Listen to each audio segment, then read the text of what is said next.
अगर वो कर लेंगे, प्लेटफॉर्म लेके आएंगे, तो ये एक बहुत बड़ी फतह होगी, क्योंकि पीएमएलएन के 1982 में ऑस्ट्रेलिया में काम कर रहे हैं, किसी मुल्क में 10 साल से, किसी में 15 में और किसी में 20 साल से वही लोग काम कर रहे हैं। नए खून को, यंग ब्लड को अंदर डालना चाहिए, उनको लेके आना चाहिए, ज्यादा बेहतर तरीके से इस वक्त के साथ चल सकते हैं जो कि सोशल मीडिया का दौर है।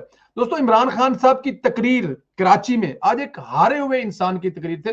मैं तकरीर नहीं सुनता इमरान खान की, मुझसे सुनी नहीं जाती, हिम्मत नहीं होती, लेकिन आज मैंने सुनी, मुझे बड़ा मजा आया। मैं उसके चेहरे को देखता था तो एक हारे हुए इंसान का चेहरा था, जिसको नजर आ रहा था कि अब वो एनीमोर नहीं है, ही इज ऑलरेडी डेड। सियासी तौर पे डेड कह रहा हूं कि वो सियासी तौर पे डेड हो चुका है, उसके जिस्म से जान निकल चुकी है, बस उसको अब पकड़ना है और मट्टी में डालना है और ऊपर मिट्टी डालनी है। ये नजर आ रहा था मुझे इमरान खान साहब चेहरे को देखे। बौखलाहट उनकी ऐसी थी कि आपको क्या बताया जाए। क्या कोई वजीर आजम के ओहदे पर खड़ा होकर अपने मुल्क की अपोजिशन को यह धमकी दे सकता है कि अगर मैं, जब तुम लोग लेके आओगे मेरे खिलाफ तहरीक अदम इत्मीनाद और तुम लोग नाकाम हो जाओगे तो मैं तुम लोग को छोड़ूंगा नहीं? कैसे कह सकता है? क्या ये एक जमहूरी रवैया है? क्या पाकिस्तान के आइन में तहरीक अदम इत्मीनाद लाना वज़ीर आज़म के खिलाफ कोई गैर जमहूरी कदम है? नहीं, कानून में लिखा हुआ है कि अगर आपके 20% ज्यादा लोग इमरान खान या दूसरा कोई भी वज़ीर आज़म हो उसकी कारकर्दगी से मुतमिन नहीं है तो वो उसके खिलाफ तहरीक अदम इत्मीनाद लेके आ सकते हैं, और उनकी तादाद हुकूमती अरकान से ज्यादा है तो वो वज़ीर आज़म को घर भेज सकते हैं। यही तरीकाकार लिखा हुआ आपके आइन में। और अगर अपोजिशन ऐसा करना चाहती है तो क्या इमरान खान साहब ये धमकियां देगी कि जब आप नाकाम होंगे तो मैं आपको नहीं छोड़ूंगा? फिर वो जिन नामों से पुकार रहे हैं, पहले मैं आपको एक क्लिप सुनाता हूं और उसके बाद इस पर बात करते हैं। मेरे ख्याल में इमरान खान साहब सचमुच में अपनी अकल, अपना सिस्टम जो है वो खो चुके हैं और वो वज़ीर आज़म के ओहदे पे रहने के वाकई काबिल नहीं है। पहले ये क्लिप सुन लें तो उसके बाद फिर इस पर बात करते हैं।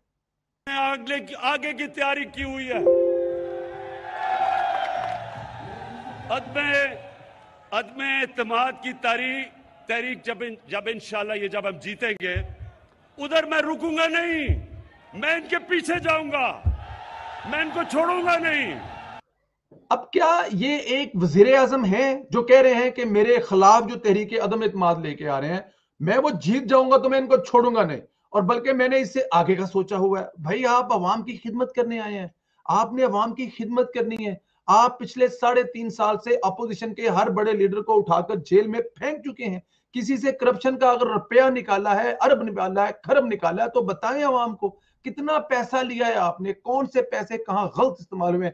ऐसा कुछ नहीं बताते, सिर्फ धमकियां लगाते हैं कि मैं जब वापस जाऊंगा अमेरिका से तो जाके जेल से नवाज शरीफ का एसी उतार दूंगा। ये है level of mister Imran Khan साहब, ये है पाकिस्तान के वजीर आजम का जहनी और दिमागी तवाज़ुन। अगला फिक्रा सुनिए क्या फरमाते हैं सर।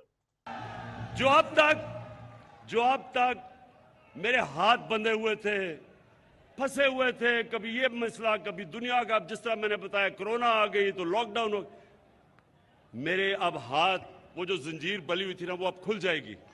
अब मुझे जरा ये बताएं कि दुनिया के मसाइल खत्म हो गए हैं, आपकी जंजीर कहां से बंधी हुई, खुल के बताएं लोगों को। आपके सर पे जिनका साया था शायद वो रोकते होंगे कि हम लोग कर रहे हैं या आपके साथ कर रहे हैं।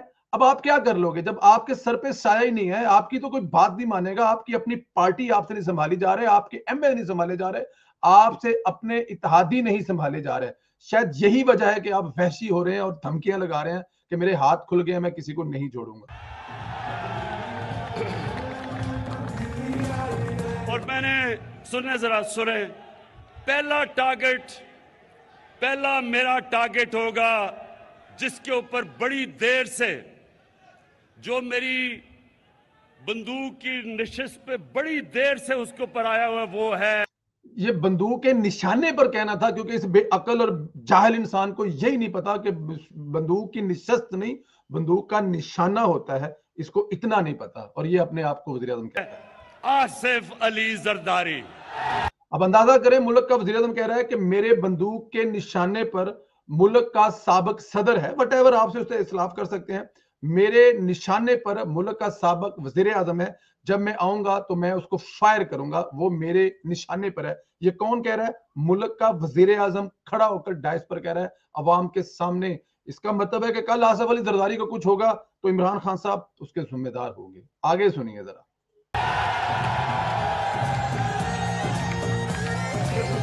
ये आदमी ये जालिम आदमी जो पुलिस को इस्तेमाल करता है, लोगों को मरवाता है, गुंडों को इस्तेमाल करता है, जुल्म करता है, चोरी करता है, जरदारी सिस्टम में ये हर चीज के ऊपर कमीशन खाता है, सारी दुनिया में बाहर पैसा भेजता है। आसिफ जरदारी, तुम्हारा वक्त आ गया अब। और आसिफ अली जरदारी साहब ऑलरेडी 2 साल जेल में रह चुके हैं, इसमें कोई शक नहीं है, और अभी कह रहे हैं कि तुम्हारा वक्त आ गया। मेरे ख्याल में वक्त इमरान खान साहब का अपना आ गया, और बिल्कुल आखिरी वक्त आ गया। हुकूमत इनकी खत्म हो गई हुई है, सिग्नल इनको मिल गया हुए हैं कि बेटा तू फारग है, जो करना है कर ला। अब सिर्फ और सिर्फ अवाम में अपने आप को पॉपुलर करने के लिए ये सब कुछ कर रहा है, लेकिन अवाम समझती है ऑलरेडी। अब ये जो लोग बैठे हुए मेरी तरह, सारे के सारे कैसे बैठे हुए हैं, कैसे लाए गए होंगे सरकारी जो इस्तेमाल करके, वो आप मुझसे बेहतर जानते हैं। मजा तो तब आएगा जब इक्तदार से उठाकर तुम्हें बाहर फेंका जाएगा, फिर तुम ऐसी बातें करोगे। आगे सुनिए जरा। हर जगह ये पीछे फिरता है, पैसे के टोकरे लेके 20-20 करोड़ की इसने रकम हमारे लोगों को खरीद। अब मुझे जरा ये बताएं, 2018 में जब इमरान खान साहब मतलब वजीर बन रहे थे, तो कितने कितने करोड़ में घरों से उठा के लाए जा रहे थे। जहांगीर तरीन साहब कितने कितने करोड़ देकर ला रहे थे उन अराकीन को जिनसे आपकी हुकूमत बनाई गई थी। उस वक्त आपको करोड़ कहां से मिले थे? उस वक्त आपको ये बातें याद नहीं आ रही थी? जब लाए जा रहे थे तो करोड़ आपने नहीं देखे, अब जा रहे हैं तो अब आपको करोड़ नजर आ रहे हैं। इमरान खान साहब बुखला गए हुए हैं। इमरान खान साहब की तबीयत जो है वो फ्रेश हो चुकी हुई है। आखिरी लम्हात हैं, जैसे चिराग बुझने से पहले फड़फड़ाता है ना, तो इमरान खान साहब इस वक्त बड़े ठीक ठाक किस्म के फड़फड़ा रहे हैं। इमरान खान साहब को नजर आ गया है, वो कहते हैं ना मरने वाले को थोड़ी देर पहले लग जाता है पता कि अब जान निकलने वाली है, उसकी आंखें शाखें खुल जाती। तो इमरान खान साहब की आंखें खुल गए। अब कभी वो फजलू कहते हैं, कभी डीजल कहते हैं। शहबाज शरीफ साहब के बारे में जो कलमात उन्होंने कहे इंतहाई शर्मनाक है। मुल्क का वजीर आजम हो, जो कि न कि सिर्फ किसी एक खास पार्टी का वजीर नहीं होता, बल्कि पूरे मुल्क का वजीर आजम होता है, उसके मुंह से ऐसे अल्फाज। मेरे ख्याल में वजीर आजम के मनसब पर बैठा ये शख्स इमरान खान पाकिस्तान की तारीख का एक बहुत बुरा और बदनमा दाग है, धब्बा है। ऐसे इंसान के बारे में जब तारीख लिखी जाएगी तो क्या लिखे जाएगा कि इमरान खान साहब ये फरमाया करते थे, अपोजिशन के बारे में कहते थे मैं छोड़ूंगा नहीं, लोगों के उल्टे उल्टे नाम लेकर पुकारते थे। बिलावल भुट्टो जरदारी को उर्दू नहीं बोलनी आती। जनाब, बंदूक के निशस्त पर नहीं, बंदूक कर निशाने पर होता है। उर्दू तो आपको भी नहीं बोलनी आती। हातमुल नबीन कहना नहीं आता आपको। कभी 12 मौसम बना देते हैं, तो कभी जर्मनी से आप इंग्लैंड को मिला देते हैं, तो कभी जर्मनी से आप जापान को मिला देते हैं। कभी आप शहद से इनकलाब लाना चाहते हैं, तो कभी मुर्गियों और अंडों से आप दुनिया की तकदीर बदलना चाहते हैं। और आप कहते हैं, बातें करते हैं दूसरों को। मेरे ख्याल में इमरान खान साहब को इसको बिल्कुल ठीक कह रहे हैं सलीम साहब, इसको माहिर नफ्सियात नहीं, माहिर छुत्रियात की जरूरत है। छित्रों वाला माहिर चाहिए कोई, किसी ऐसे थाने में ले जाके इसको बंद करना चाहिए जहां पे ना कोई टेलीफोन कॉल हो, ना वहां पे कुछ चिट्ठी बस आती हो। उस थाने में हवाले कर दिया जाए और 15-20 दिन के बाद इनको निकाल कर लाया जाए। ये भी ठीक कह रहे राणा फूल साहब के नशा एक बहुत बुरी आदत है, और नशई का हाल यही होता है जो इस वक्त इस मुल्क के वज़ीर आज़म का है। मैं अगर ज्यादा बात करूंगा तो मेरे ख्याल में जज्बाती हो जाऊंगा, मेरे मुंह से ऐसी कुछ बात निकल जाएगी।